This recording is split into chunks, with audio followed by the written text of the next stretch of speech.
بسم اللہ الرحمن الرحیم۔ امید ہے سب خیریت سے ہوں گے، سب کی سلامتی ہو۔ مرد اور عورت یعنی انسان، ان کا آپس میں قرب، ان کا آپس میں رشتہ کس طرح کا ہے، اس کی حکمت، اس کی حقیقت کو دیکھتے ہیں، سمجھتے ہیں۔ مرد اور عورت کو، انسان کو اس رشتے کے لحاظ سے، اس جنس کے لحاظ سے پہچانتے ہیں کہ ان کی حقیقت کیا ہے، ان کو سمجھنا کیا چاہیے، ان کو تدبر کیا کرنا چاہیے، تفکر ان کے لیے کیا ہے۔ مائل ہوتا ہے مرد عورت کی طرف، عورت کو اس قسم کا بنایا گیا ہے۔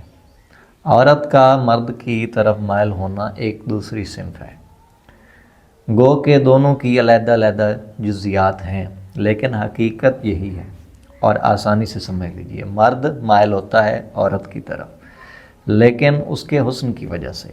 اس کی دوسری جزئی حیثیت ہوتی ہے کہ خواہش و لذت کے لیے بھی ہو سکتا ہے، وہ جو باطل ہوس کی چیز ہے وہ بھی، لیکن وہ نہیں چاہیے۔ مائل کیوں ہوتا ہے؟ اس کی ذات کی وجہ سے۔ ابتدا یہی ہے۔ عورت مرد کی طرف کیوں مائل ہوتی ہے؟ مرد کی طرف عورت اس کی ذات کے لیے اس لحاظ سے، اس کی شان سمجھتے ہوئے، اس کی فضیلت کے ساتھ عورت سے مرد کو تسکین حاصل ہوتی ہے، وہ اس لیے۔ اور مرد عورت کے لیے پناہ ہے، عورت کے لیے وہ بھی آرام ہے لیکن الگ قسم کا، اس لیے وہ مائل ہوتی ہے، خود کو اس کی امانت سمجھتی ہے۔ لیکن ایسی تاثیر بنانے والے نے، حکیم نے کیوں رکھی؟ وہ کیا بتانا چاہتا ہے، اس کی حکمت کیا ہے؟ جب آدم علیہ السلام کو بنایا گیا، ان کے بعد حوا سلام اللہ علیہا خلق ہوئی۔ آدم علیہ السلام کی بچی ہوئی مٹی سے، اور آخر میں آدم علیہ السلام کی پسلی بنی تھی، اس لیے جو وہاں سے مٹی بچ گئی اس سے حوا سلام اللہ علیہا بنی۔ یعنی یہ کہنا کہ وہ پسلی سے بنی، تو اس سے یہ مراد ہے کہ بچی ہوئی مٹی سے بنی۔ اب ایک ہی مٹی ہے، اس کا قرب ہے، ایک تو یہ اثر ہو گیا۔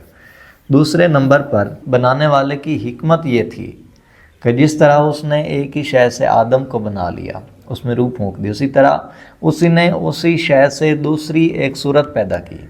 یعنی اس کی حکمت میں اگر آدم بن سکتا تھا تو ساتھ یہ دوسری صورت حوا بھی بن سکتی تھی، دونوں کا آپس میں قرب تعلق وہ بھی ہو سکتا تھا۔ اب اس میں جو روح پھونکی گئی، ان روحوں کا بھی تعلق تھا۔ تو آدم علیہ السلام کو جب بنایا گیا، حوا سلام اللہ علیہا سے عقد کرنے کا خدا نے کہا۔ آدم علیہ السلام نے دیکھا نا، تو آدم علیہ السلام کو پسند آئی، تو اس وقت خدا نے کہا کہ کیا تم چاہتے ہو کہ یہ تمہارے ساتھ رہے، تمہاری مونس ہو، انس رکھے تم سے باتیں کرے، یعنی دل بہلا رہے۔ وہ بنی ہی ایسی ہے، یعنی عورت کا مرد سے تعلق ہے کہ اس کا مرد سے انس ہو، اس سے باتیں کرے، یعنی یہ چیزیں قرب کو، بہلاوے کو ظاہر کرتی ہیں، اس کے ساتھ رہے، یہ ساتھ رہنے کے لیے ان کی اصل یہ۔ یہاں سے پیدا ہوتا ہے مرد و عورت کا قرب، ان کا تعلق، ان کا رشتہ، ان کی محبت، ان کی آپس میں جو نسبت ہے وہ چیز، اور وہ حقیقی ہے۔ اس لیے عورت مرد کی محبت و انس وہ بنتا ہے حکمت کی بنا پر۔ اب مرد حاکم ہے۔ سورۃ النساء آیت نمبر 34، خدا فرماتا ہے بسم اللہ الرحمن الرحیم، الرجال قوامون علی النساء بما فضل اللہ بعضهم علی بعض، کہ مرد حاکم ہیں عورتوں پر، یہ وہ اس فضل کے سبب کہ جس سے بعض کو بعض پر فضیلت دی گئی۔ مولا علی علیہ السلام فرماتے ہیں، تفسیر برہان میں ہے، شیعہ تفسیر میں، کہ رسول خدا سرکار صلی اللہ علیہ وآلہ وسلم کے پاس یہودیوں کا ایک وفد آیا، اور اس وفد کا جو سب سے زیادہ علم رکھنے والا تھا، گروہ کا، جماعت کا، تو اس نے رسول اللہ صلی اللہ علیہ وآلہ وسلم سے پوچھا کہ مرد کو عورت پہ فضیلت کیسے حاصل ہے؟ تو رسول خدا سرکار نے فرمایا اس بنا پر کہ مرد سارا مہینہ عبادت کرتا ہے، اس کے لیے کوئی رکاوٹ نہیں، عورت کے لیے چند دن ہے، وہ محدود ہے، وہ اس طرح عبادت نہیں کر سکتی۔ خدا نے مرد کو عورت پر فضیلت دی ہے، اور مرد کو عورت سے، یعنی آدم کو حوا سے پہلے خلق کیا ہے، یہ اس کی تفسیر فرمائی۔ اس لیے مرد حاکم ہے عورت پر۔ یعنی اگر اب نظام چلانا ہے تو اسی حکمت سے ہی چلنا ہوگا، اسی سسٹم سے ہی چلنا ہوگا، تب اس اصول سے چلنا ہوگا، تب یہ نظام چلے گا، سسٹم چلے گا۔ عورت پر مرد حاکم ہوگا، اس سے یعنی قطعاً محبت یا وہ رشتہ، ان کی نسبت، انس وہ نہیں ٹوٹتا، بلکہ کنسسٹنسی، ہم آہنگی، یہ آپس میں مربوط ہوں گے ہی ایسے، یہ چل ہی ایسے پائیں گے۔ اب عورت کا حسن، اس کی طرف انسان مائل ہوتا ہے، وہ کیا ہے؟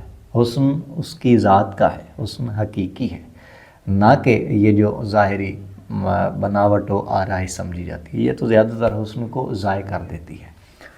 امام جعفر صادق علیہ السلام فرماتے ہیں عملی شیخ صدوق کتاب میں کہ عورت کے لیے جائز ہی نہیں کہ وہ بنا خضاب کے رہے، چاہے وہ حنا ہی کیوں نہ ہو۔ یعنی عورت کے لیے ہمیشہ صاف ستھرا، پاک و پاکیزہ اور سج کر رہنا یہ شریعت کہتی ہے۔ تو کیوں کر کہتی ہے کہ عورت کا تعلق وہ پاکیزگی سے ہونا چاہیے، وہ حسن سے، جیسے چراغ رات کا جلنا چراغ حسن ہے، یہ بھی حدیث ہے امام جعفر صادق علیہ السلام کی کہ شام کو مغرب کے وقت چراغ جلاؤ، خدا حسن کو دیکھنا چاہتا ہے۔ اور ایک اور جگہ بھی ہے کہ جب بندے کو خدا نعمت دیتا ہے تو اس پر اس نعمت کا حسن دیکھنا بھی چاہتا ہے، یعنی اگر کسی کو صاحب ثروت بنایا، مال دیا ہے، تو اس کا اچھا لباس، اچھا گھر خدا دیکھنا بھی چاہتا ہے۔ عورت کو حسین بنایا ہے تو اس کا حسن دیکھنا بھی۔ دوسرے نمبر پر بے عیب نہیں ہے، بے عیب تو وہ ہیں جو معصوم ہیں۔ اس کے لیے عورت کو اپنے حجاب، اپنے پاکیزگی اور خود کو صاف ستھرا رکھنے کا، بناؤ سنگار کے ساتھ رکھنا، سجاوٹ کے تازگی کے ساتھ رکھنا، یہ شرط ہو گیا تاکہ وہ اس نجاست و خباثت، نحوست جیسی بلاؤں سے بچی رہے۔ دوسرا، پاکیزگی کی حالت میں شیطان مردود سے دور رہے گی، فرشتے ان کی جو رہنمائی کرتے ہیں ان کا ساتھ ہوگا، رحمت وہ لاحق ہوگی۔ تو یہاں پر یہیں عورت کا حقیقی حسن سمجھ آتا ہے کہ عورت اگر ظاہری یہ جو جدید دور کے میک اپ وغیرہ جو ہے اس حسن میں آتی ہے تو اس میں اصل میں کچھ بھی نہیں۔ اصل عورت کا حسن ہے اس کی ذات میں، وہ ظاہر ہوتا ہے۔ عورت جب بھائی سے ملتی ہے نا اور وہ خوشی ہوتی ہے تو اس کی خوشی اس کے چہرے پہ ایک نور بن کے ظاہر ہوتی ہے۔ باپ سے ملے گی تو، بیٹے سے ملے گی تو، اس کی اولاد، اس کی جو بھی خاص رشتہ داریاں ہیں اس کے لیے ایک مسرت رکھتی ہیں، چہرے سے خوشی عیاں ہوگی۔ وہ جو باطن سے نور ظاہر ہو رہا ہے وہ اصل حسن ہے، یہ مثال ہے۔ عورت کے اندر سے ایک تپش، ایک جوہر ظاہر ہوتا ہے، وہی اسے حسین رکھتا ہے۔ اسے صنف نازک اس لیے کہا جاتا ہے کہ جلدی ہی یہ کسی بھی صورت میں ڈھل سکتی ہے، اس لیے یہ ذات اصل کے اس جوہر، اس تپش کے نور کے حسن میں رہے گی تو ہی حسین ہوگی، پھر یہ قد و قامت کے ساتھ رہے گی، ضعیف ہو کر نہیں۔ چلو جی، اس کے لیے عورت کو خود کو پہچاننا بہت ضروری ہے۔ اب دو چیزیں یہاں پیدا ہوں گی حسن کے لحاظ سے، عورت کے حجاب، اس کے لباس کے بعد عورت کیا ہے، اور لباس سمیت عورت کیا ہے۔ عورت یہ بھی حدیث ہے، مولا علی علیہ السلام فرماتے ہیں کہ عورت کا حسن اس کی پردہ پوشی میں ہے، جتنی زیادہ پردہ پوشی ہوگی وہ اتنی حسین ہوگی۔ مرد جتنا کم لباس میں ہوگا اتنا حسین ہوگا، اس لیے عورت کے بال چھپائے جاتے ہیں اور مرد کے بال کھلے رہتے ہیں، یہ سمجھنے کے لیے بالوں کی مثال۔ تو عورت حجاب میں حسین ہے، تب تک حسنی ہے۔ لباس کے بعد شرم و حیا ہے، لحاظ ہے۔ اس کا مطلب جو انسان حسن سوچ رہا تھا لباس کے بعد تو وہ حسن میں رہا ہی نہیں، شرم و حیا میں چلا گیا۔ حسن کی جو تاثیر تھی وہ تو وہ پائی نہیں، جو سوچ رہا تھا، جو حسن وہ چاہ رہا تھا وہ تو اسے ملا ہی نہیں، وہ تو شرم و حیا میں چلا گیا۔ اور اگر انسان اس حد میں جانا چاہتا ہے شرم و حیا والی میں، اس طرف چلا جاتا ہے تو پھر وہ اپنی اصل دنیا کو، جس مقام پہ وہ رہ رہا تھا وہاں سے نکل کے وہ تو کسی اور خیال میں چلا گیا، تو اس کا اپنا جہان بھی نہ رہا، اپنا حسن بھی نہ رہا۔